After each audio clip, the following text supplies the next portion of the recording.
So thank you everyone for coming today. That we're the Verona Area Historical Society. Come over here, Marie. Well, actually, I'm going to unveil you. Hide behind this. You're going to meet someone very special today, and we're going to get to see something close up. I'm just kidding. Come on over. So, yay, Marie! This is you'll get to know her. So, little thing about us, we're the Verona Area Historical Society. We're dedicated to gathering, preserving, educating about Verona history. We're standing right next to it right now, which is awesome. Thank you all for coming.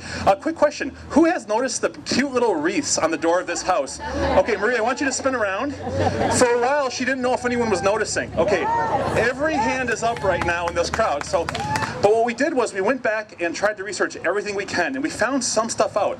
So I'm just going to take us through a 5-minute history of the house. Then we're going to hand it off to Marie, and she can talk about her family came to own this beautiful piece of property. But first, the burning question, don't worry, it's safe. The road's not going to knock it down. It's okay. The road's not going to knock it down. That's the number one. Yay! Yay for historical relevancy. So Marie will talk about that. They did come out here in 2011, 2012, do an assessment. We have that assessment, and it was deemed historically relevant enough to be protected from highway projects. So we don't have to worry about that. It's up to Marie now if it stays. So everyone let her know how much you love it, because it's hers. So quick history. The earliest plat map we have for Verona is 1861, and there's a dot right here, and that's the Caspar Schrader family. So Caspar Schrader worked at a paper mill in Germany, emigrated here with his wife Margaret in 1851, and bought these at least 80 acres. Interesting, Caspar's son was in the 23rd Infantry Regiment in the Civil War with a lot of other Verona natives. The Matzes, the Myerses were in there. And they, let's see, his son went on to run a hotel. So that's the first family, and it's in if you want more details, it's in here in the sheet. The Fred Steckelberg family from about 1890 to 1930, they took ownership. His name is misspelled several times on different plat maps. He was a charter member of the St. James Lutheran Church. And what's interesting about the house, we were able to, our Secretary Ruth Jensen did an interview in the 1980s with a fellow who's passed on, who went to St. James. For a couple of years, in 1910, 1908, they actually did their catechism classes in here for people who are in 8th grade. That's something they did in the Lutheran Church at the time. Your Fridays and Saturdays for 2 years, you'd be studying, and while the church had construction going on, they had him in this house. And that fellow's name was Herb Gust, and he remembered having those classes here. So during the Steckelberg era, that was one of the uses. So now we get into the more modern time, and who knew something about Ole and Betty Thompson? They still have relatives around here. How do you know them, or how are you related? Granddaughter. My grandparents. You're Betty's granddaughter. So that's awesome. And yeah, if there's anything on here, you can correct me. Feel free. But yeah, so Ole and Betty Thompson took over about 1927. Ole was a World War I veteran, and he was one of the original founders of the Legion in Verona. Betty taught at Mount Horeb schools. They had 2 sons, Lee and Glenn. And so there's a lot still known about Ole and Betty. Is John Scherer here? John, work your way up to the front. Is Laura Roethlisberger here? Thank you. Yeah. Laura, come up to the front here real quick. Because part of our goal today is to kind of capture some of these stories, and then we'll go on and get in the house. But they're kind of interesting folks. So, little story about Betty, little story about Ole. What's your memory of Ole, who lived in this house, well, heck, till 1927, until, I believe, his passing in 63. This is Laura, by the way. Laura, here you go. I vividly remember the day. It was just kitty corner over here that we came past to take our eggs to Madison. There were at least 4 kids in the car and my parents. And I suppose my dad stopped at the stop sign and then he couldn't get started. This old, must have been a 1920s car. He got it from his aunt. Anyway, he was stuck. So whether he came over here or whether Ole spotted us, I can't remember. But what I do remember is that Ole got down behind those wheels, and just like a beaver, he pawed that snow with his hands. And we kids we'll never forget Ole Thompson. You said he was a true farmer and a true neighbor. So that's pretty cool. John, so John's wife's aunt and uncle were Ole and Betty, or Elizabeth. Yeah, my wife's aunt and uncle were Ole and Betty. Elizabeth, she liked to be called. If you called her Betty, she sometimes gave you a sour look. They farmed here for early years of our marriage, so we used to come out here and visit them quite often. So I've been in the house a number of times. But at that time, it was quite a prominent little landmark here on this corner. And Betty was a rather an eccentric lady in some ways. She was very particular about the farm, and she pulled weeds almost every day throughout the acreage, and liked to collect edible plants and things like that. She was well educated. I don't know how Oli and Betty ever connected. They seemed to be quite diverse, and but they got along fine. Well, thanks, John. So, Oli and Betty Thompson. Actually, do you want to say a couple words? We have to. We have Oli and Betty's granddaughter here. Could you say your name and where you live? Yeah, I am Elizabeth Thompson Albert. I am the second one of Lee's daughters. Did you ever visit the house while they were here? Yes, we used to come every Sunday because my dad took care of stuff. You mentioned that she would weed the alfalfa. If my father did not get out here often enough to mow the lawn, she went at it with a scythe because she thought that it would be too hard on the lawnmower. Not on a 70-year-old lady on the lawnmower. I'll try that with my wife next time I have a mower.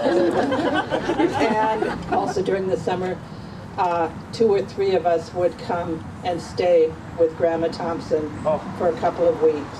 Oh, would you mind showing people around when we were in there about what things you remember? Yes, I will. There was, I don't think it still is, there used to be a porch off the back side. Yes. Even when I was young, that was falling to pieces. However, it did have, I was told, had a spinning wheel on it, but not that I knew that she ever did it. But it had it, yeah. Everybody came in this back door here because, well, you can't see it now there. Well, there used to be a pine tree right in the front, and there was a front door and a very short driveway, but nobody ever came in that way. Everybody came in by the barn. Well, thank you for stopping ahead. This is where Marie's family and her father John hop into the house. Do you want to tell us, so how did John end up owning this wonderful piece of property, Marie? Well, first of all, thank you all for coming. I'm totally overwhelmed. I thought we were going to be, I thought we'd be sitting in the living room talking. She did. She said, I think I can fit everyone in the living room. I got like 7 or 8 chairs in there. I was like, I think we might have more people than that. Well, anyway, how this happened was we had a farm over on South Point Road, and after my mother passed away, my dad moved to town, and he had a cornfield across from him, and he got tired of houses coming and building across the street from him, so he'd like to get out where he could see again. So this corner here was for sale, and he, with a little encouragement, he bought it to build a new home up on the hill up there, which you can see. This house was here, and you could only have one residence on the property. So my dad always said he's going to have it burned down, and that was how he was going to solve it. But one day I said, oh, gee, you don't have to do that. And so he held off, and he passed away before it got burned down, obviously. Well, why did you tell him not to? You told me it reminded you of something. Well, it does. This is a typical farmhouse, and our farmhouse was, it's this basic plan, this with the add-ons in the back. So it seemed like home to me sometimes. Let's see, where am I? You got to tell us about the reefs. How did this start? The reefs started the first year my dad was here, or when he had the property. I have a friend who's an antiquer, and she put a Christmas wreath on the front door, and that was the beginning of the wreath. Then after I got here, I came to take care of my dad in 95. He passed away in 96. I got carried away and put things in the house, and my grandchildren love to come and pretend they're playing house. And anyway, I just started gathering wreaths and kept gathering wreaths. So you see different ones. In fact, I have one guy who stopped here, and he said he has a following. He works over in the printing shop over in Verona. He takes a picture every time I change the wreath, and then he would send it to all his following. So just hear different stories like that. In fact, I didn't know if you wanted to read a few of those. Just want to mention, here I can. So it was 1999 when Marie got her first thank you card left anonymously about how much someone who drove by here every day loved it. And she's got a couple other ones. There's another one from 99, a couple from 2015. People you just find these? Where do these show up? I don't really remember. I think some end up at my door, and then sometimes I find them stuck in the door down here. So if you ever feel like we're not a small town anymore, this kind of stuff makes you think like in a way we kind of are. Well, thank you, Marie. And everyone make sure you do two things. Everyone give Marie a hug before you leave today, because I really showed up. I was like, hey, mind if we do a little tour of your house? And she's like, okay. And then, it got big, which is awesome. It's great to see this much interest in Verona history. Sign up for our mailing list. Also, there's a thank you card from Marie here if you need to sign on the back. One more thing about the historical relevance of the house. So they came out and did a study in 2011 of this area, the Wisconsin Historical Society did. And that was what we think led to them not going any further than within like 9 feet of the door. Before that. Oh, please. Before that, there was an archaeological study because the government was paying for half of the road, and they have to do those archaeological studies. So they look for Indian artifacts and historic buildings. And the girl who came, I told her, I said, I think this is on an 1865 or something plaque book. I didn't know, I hadn't seen it. And I said, so I suppose it's kind of historic. And I said, I guess if I tell you that Abraham Lincoln slept here, you would put it on. I didn't think she was going to put it on, so kind of to blame. He signed the wall, Abraham Lincoln. It's in there. Look for it.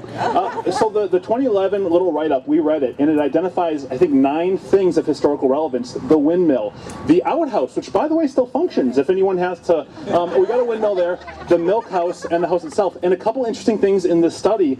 The person who went through thought that the floorboards, the plaster, the layout, still original. You'll see it when you go in there.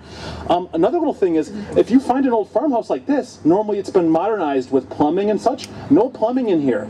So Elizabeth, not Betty Thompson, lived in this house till 1981 without running water or a bathroom or anything, which is pretty amazing when you think about that generation, but also amazing when you think about what it means for the house. It hasn't been sawed up and cut through to put plumbing everywhere, so it's a pretty awesome example of this time period. And feel free to walk around. I do want to mention before we go in, it is a real farmhouse. There's a lot of uneven floors. OSHA has not been through this house. There's a big staircase with no railings, so everybody please always be looking down, look up, artifact, look down, don't trip or anything, and just be really careful. And Marie did want to mention, so as far as, there's a lot of very cool farmhouse stuff in here, but it gets asked a lot, oh, is this original? Were you just had this way? What were the things, only a few things were there when she got the house. What were they, Marie? Well, I don't remember all that was here. My dad did have an auction, and he sold off. It appeared that the house had been ransacked several times. Yes. Oh, so the house was broken into. Multiple times. Yeah. What was the number one thing that there was the most of? Oh, my goodness, books. Oh, yeah. The walls are lined with books. And when my dad had the auction, there were, if you know a farm wagon, there were 2 farm wagons that had books on. And they were selling like 25 cents a box. What's the other thing that's in there from Betty? Well, I think it's her bed. It came from the bedroom. In that room, it would have been the room over here. It was in the center bedroom, just as you come up the stairs. No, that was one the kids used. No, her bedroom was the one that had So her a bedroom sitting was the room one in the and corner then here. It would have been the one over the Okay. kitchen. Okay, so there's that, and there's just a trunk upstairs that someone evidently broke into. That's, I think, the only things that are left from there. But I just want to tell you another story. When the living room was strewn with papers and letters and cards and stuff, and this friend of mine, we were sitting there going through them, and I was picking out the old Valentines that I thought she probably received when she was a school teacher. And I had this nice little stack over here. And this guy comes to the door. He was on his bike, and he said, "I've always wanted to see you in here." And I said, "Well, come on in, look around, go ahead." And we just continued with what we were doing. And then he was done, and he said, "Thanks a lot, bye." And right after he left, I went to grab my cards that I had set aside, and they were gone. What? Yeah. So we're gonna open it up. One thing, I planned the parking, I planned the coffee. I didn't plan how you get 100 people in and out of the house. So what we'll do is we'll just open it up. Just kind of work your way in. Feel free to walk through, hang out. Oh, one more thing about the artifacts. So Marie, and correct me if I'm wrong, but Marie has collected kind of farmhouse style antiques that she's placed throughout there. The stuff from the Thompsons are the stove, the little bed, and there's a chest in there upstairs. But the other stuff is stuff Marie's put in there just because, as she said in the handout, she considers it her playhouse, so it's fun to decorate. So enjoy looking at. There's a couple games in there the little kids might enjoy. Do you want to just open it up, Marie? Should we just let people in?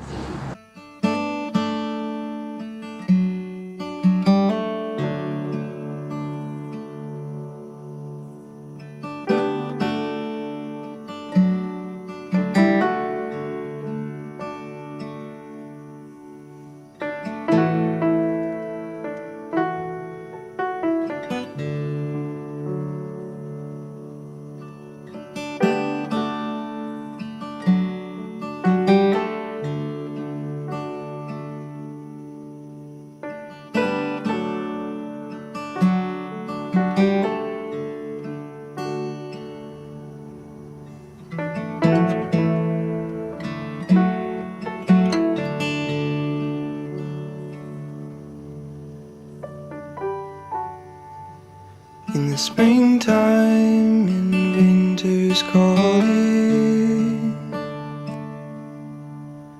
in summer and autumn's falling, I will love you, I surely do. I will love you, I surely do.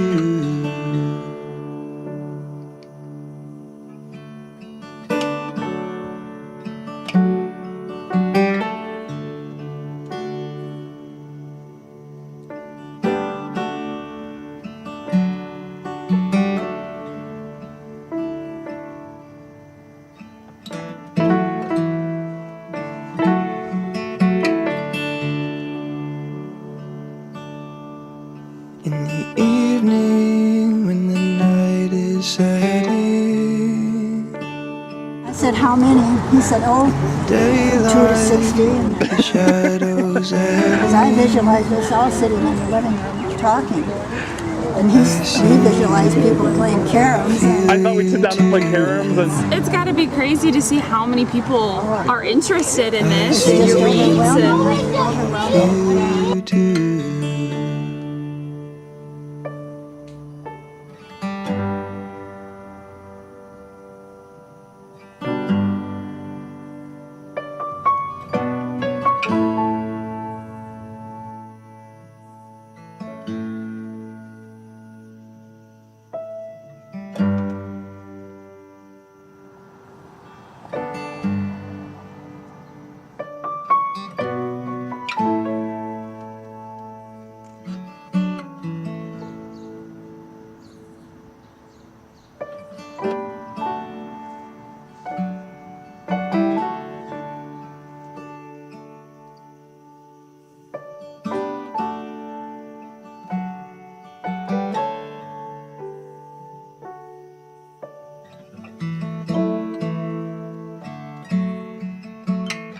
does it bring back a lot of memories? Yeah, it does. It's a strange thing when you go to some place that you haven't been for a long time, and things that used to be there aren't there anymore, or they're different. I mean, this is very covered with the trees, but when I was growing up, they didn't have those trees, but you did have lilacs that went both sides, and there was like this pathway that came between the lilacs. not all the way, but to definitely make a walk-in area that you then came to the house. And yeah, this was a place when I was here just seemed very calm, very safe, which is a little strange considering that it's got a major road on 3 sides. But like I said, it had, I think you can still see maybe a few of the lilacs left around there. And there were lilacs back there that blocked off the view of the outhouse. You had to kind of go through, and all kinds of bats lived in those lilacs. And, well, actually, probably also the machine shed, which it didn't scare me to see them flying. It was a little disconcerting when you walked past in the dark in this tight area and they start going at you. Understandably so, I would say. So you said that when you were a kid, it felt like it was just kind of a safe place, kind of a safe haven. It was really calm. How would you describe it now? Not as much, largely because, as I said, you don't have the rows of the lilacs. And let's face it, I am quite certain that Highway M has gotten much busier than it used to be. The other side of that road used to be a pond. That was one of the landmarks with things. Maybe there is a pond behind that pile of dirt. Yeah. I don't know. You can't really tell. The barn here is what is called a Wisconsin barn. I did not know till I was much older what makes a Wisconsin barn a Wisconsin barn. A Wisconsin barn is one that is built into the side of a hill so that you have a hill that you can drive the hay wagons up to so that you can put the hay in the hayloft without having to lift it up by hand with a lift.